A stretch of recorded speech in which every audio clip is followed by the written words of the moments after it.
ba't yung ginamit sa Christmas party? Yung po confidential funds.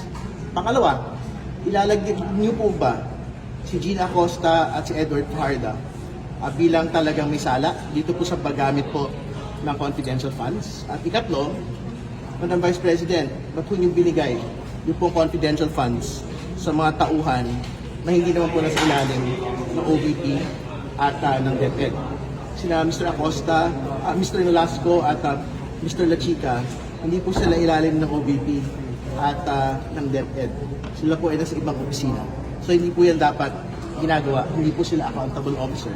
Kaya nga pinapasoli nung pong COA ito pong pera na ito. At panghuli at pinakamahalaga, sa dami naman ho ng mga pangalan na pwede hong gamitin para sa acknowledgement receipts na peke. At pangalan ng mga senador, apelido ng mga senador, apelido ng mga artista. Parang talagang niloloko ho ninyo yung taong bayan dito po sa ginawa po ninyong supposed fake liquidation ng pong mga pera ng confidential funds.